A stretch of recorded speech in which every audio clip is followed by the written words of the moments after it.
अस्सलामुअलैकुम, welcome to my YouTube channel. आज के प्रोग्राम में हम बात करेंगे दुनिया की बड़ी बड़ी रेटिंग एजेंसीज इंडिया की इकॉनमी डबल डिजिट में बता रही है, तो क्या इंडिया आने वाले सालों में सुपर पावर बन सकता है? इस हवाले से पाकिस्तानी आवाम क्या राय रखती है, आइए जानते हैं। अच्छा सर, देखें कि बड़ी बड़ी जो रेटिंग कंपनीज हैं, एजेंसीज़ हैं, लाइक IMF ने ये कहा है कि इंडिया की जो इकॉनमी है आने वाले सालों में डबल डिजिट में होगी और वो चाइना को पीछे छोड़ देगा। इस हवाले से आप क्या राय रखते हैं? हो सकता पॉसिबल है, उनकी पॉपुलेशन इतनी ज़्यादा, वो अपनी पॉपुलेशन को जो है वो यूज़ कर रहे हैं इस सिलसिले में, जैसे चाइना ने किया है, ऐसे इंडिया भी अपनी पॉपुलेशन को यूज़ कर सकता है, तो ये पॉसिबिलिटी है। यानी कि आप ये कहना चाह रहे हैं कि सिर्फ पॉपुलेशन ही एक ऐसा ज़रिया है कि जो हमारी इकॉनमी को स्ट्रॉन्ग कर सकता है? नहीं नहीं, मैं ये नहीं कह रहा। मतलब हमारा तो मुल्क के हिसाब से छोटा है ना, इंडिया तो कंट्री बहुत बड़ा है। अच्छा। कंट्री भी बड़ा है, उसकी पॉपुलेशन भी ज़्यादा है, तो मैं उस हवाले से बात कर रहा मेरा इस वाले से यही है कि IMF को जो हम कर्ज़े लेते हैं ना पाकिस्तानी, उसके हिसाब से वो पाकिस्तान की इकॉनमी को और बाकी चीज़ों को वो खुद हैंडल कर रहे होते हैं। उसमें हमारी गवर्नमेंट का इतना अमल दखल नहीं होता है, इसलिए मैं समझता हूँ कि इट कैन बी पॉसिबल, क्योंकि IMF ने अगर ये रेटिंग की है तो इसमें पीछे रीज़न है।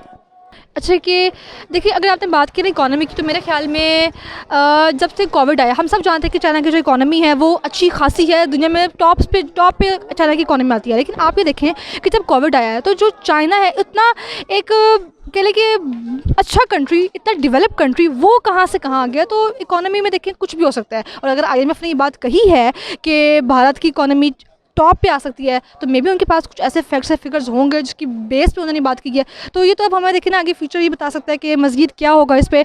और मेरे पास तो इसका बस यही मैं कह सकती हूँ इस पर। ऐसा तो कुछ नहीं होने वाला, चाइना को तो पीछे नहीं छोड़ सकते कभी। क्यों? चाइना में आप देखें, चाइना बहुत ज़्यादा डेवलप्ड कंट्री हो चुका है। इंडिया कभी भी उसके इक्वल नहीं आ सकता, क्योंकि चाइना में आप छोटे से छोटे पर्सन को चेक कर लें और बड़े से बड़ा जो हर एक को अपना बिजनेस कर रहा है। पहले तो ये कि चाइना को अमेरिका तक भी यानी पीछे नहीं छोड़ सकता। इंडिया या कोई एशिया कोई भी कंट्री होगी वो चाइना के साथ यानी कि उसका मुकाबला नहीं कर सकता। चाइना क्योंकि इसलिए क्योंकि ये तरक्की कर रहा है, क्योंकि शुरू से वहाँ पर जो काम हो रहे हैं या फैक्ट्रीज वगैरह लग रही हैं, जो भी वहाँ पर वटेवर कुछ भी काम हो रहा है, वो चाइना के यानी कोई भी मुकाबला नहीं कर सकता। ना इंडिया, ना पाकिस्तान, ना कोई अदर कंट्री कोई भी नहीं कर सकती।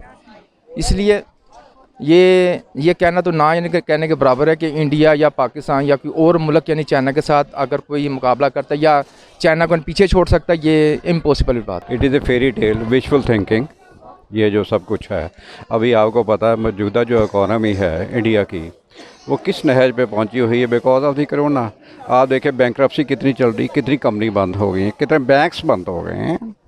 तो आप उसकी जो है GDP ग्रोथ जो है वो 7 समथिंग थी, तो अभी जो है now it is 6.2, it has gone down. और देखा जाए ठीक है, that market is good for the foreign companies, but for themselves it is not good. मेरा वैसे ख्याल मुख्तलिफ है, क्योंकि चाइना इस वक्त सुपर पावर की हैसियत इख्तियार कर चुका है, तो इस वक्त अमेरिका से भी ज़्यादा स्ट्रॉन्ग पोजीशन में। तो आई डोंट थिंक सो कि ऐसा हो सकेगा। चाइना की पोजीशन काफ़ी स्ट्रॉन्ग है और आइंदा सालों में भी उसी की स्ट्रॉन्ग रहेगी।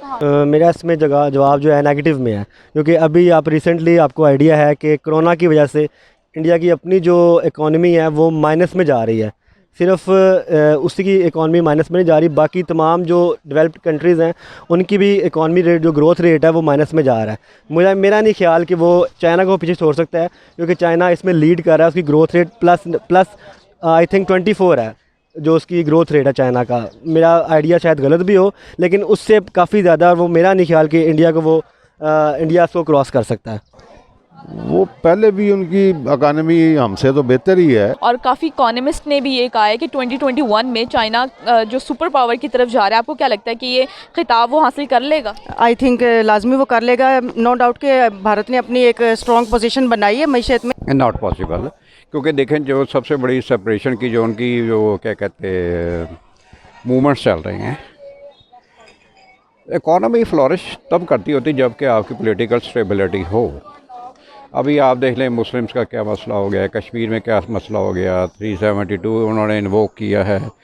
फिर जो है डिस्क्रिमिनेशन और प्रेजुडिस वो लोग हैं जिस तरह के मुसलमानों के लिए तो उससे पॉलिटिकल स्टेबिलिटी नहीं आएगी।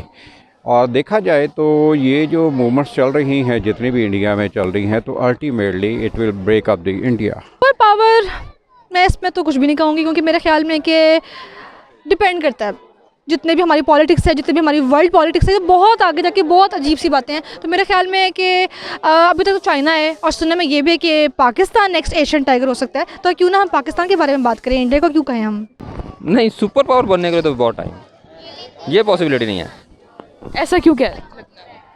अभी देखें, सुपर पावर बनने के लिए आप वो कंपैरिजन करना पड़ेगा। जैसे चाइना है, अमेरिका है, तो जो एज ए सुपर पावर उनके पास जो इक्विपमेंट्स हैं वो इंडिया को भी लेने के लिए मेरा ख्याल है कम से कम 100 साल चाहिए। भी नहीं बन सकता। क्यों? वो इसलिए नहीं बन सकता क्योंकि चाइना हो या अमेरिका हो, इंडिया का मुकाबला एशिया कर सकता है। फॉर एग्जांपल जैसे पाकिस्तान, यानी हम नहीं कर सकते, अफ़गानिस्तान नहीं कर सकता, या कोई और अदर कंट्री वो भी नहीं कर सकती। चाइना तो बहुत आगे, बल्कि ये आप यानी कि मुझे 1-2 साल की बात कर रहे हैं, मेरा ख्याल है कि यानी 20 ईयर्स भी हो जाएं तो फिर भी कोई भी उसका फास्ट यानी मुकाबला नहीं कर सकता, और इंडिया तो बहुत दूर की बात है। सर देखिए कि बेसिकली जो भारत है वो डेवलप कंट्री में आता है, ठीक है, जिस तरह, और सबसे ज़्यादा कोविड की जो सूरत हाल है बहुत नाजुक चल रही है, और उन्होंने रिकवर जिस तरह वो कर रहे हैं, वो अपने इंफ्रास्ट्रक्चर पे और अपनी इकोनॉमी में जिस तरह उन्होंने रिकवर किया है, इस तरह कोई भी कंट्री नहीं कर सका। लाइक अगर अमेरिका की बात की जाए, कोई कंट्री नहीं कर सका जिस तरह रिकवर इंडिया ने किया है। तो इस हवाले से आप क्या कहें? मैडम एक्चुअली पता है क्या बात है, मैंने काफ़ी यानी कि कंट्री में विज़िट किया हुआ है, ठीक है, एशिया भी मैंने काफ़ी देखा है, लेकिन जो वहाँ पर जो उनकी थिंकिंग है और जो उनकी वर्किंग है वो इंडिया पाकिस्तान कोई भी नहीं कर सकता है। वैसे यानी कि यहाँ तक कि यानी कि तरक्की वाला हिसाब हो सकता है कि तरक्की कर सकता है, इंडिया कर सकता है, लेकिन चाइना को कोई भी पीछे नहीं छोड़ सकता, अमेरिका भी नहीं छोड़ सकता उसको।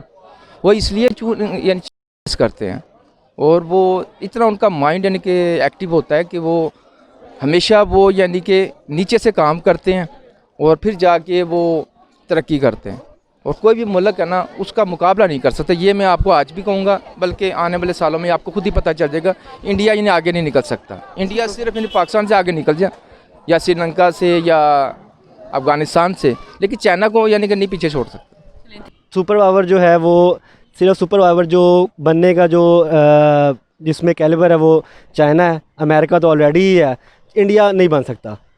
आप ऐसा क्यों कहते हैं? क्योंकि इंडिया का जो अब आपको आइडिया है क्या, उसने ऑलरेडी चाइना के साथ अपने तमाम जो कॉन्ट्रैक्ट्स हैं, अपनी जो डील्स हैं वो कैंसिल कर दी हैं, और पूरी वर्ल्ड में जो आपका जो गुड्स हैं, जो उसके अलावा जो दूसरी चीज़ें हैं वो चाइना, हर कंट्री में चाइना जो है वो एक्सपोर्ट कर रहा है। मेरा नहीं ख्याल कि इंडिया उसको पीछे छोड़ सकता। नहीं, ये एक वैसे ही एक अफवाह है, पॉसिबल नहीं है ये। सर वो बेसिकली अगर वो चाइना को पीछे छोड़ देगा तो ऑब्वियसली उसकी इकोनॉमी बेहतर होगी, तो वो सुपर पावर उसको खिताब मिल सकता है। नहीं, पॉसिबल नहीं है उसमें। आपको ऐसा क्यों लगता है? नहीं, मुझे ऐसा नहीं लग रहा, क्योंकि पॉसिबल ही नहीं है ना इंडिया के लिए to be a super power, क्योंकि उसमें क्या कहते हैं कि डेफिनेटली उसकी कुछ रियासतें जो है वो पैसे है कि वो उससे अलग होना चाह रही हैं, they are not happy with their governments.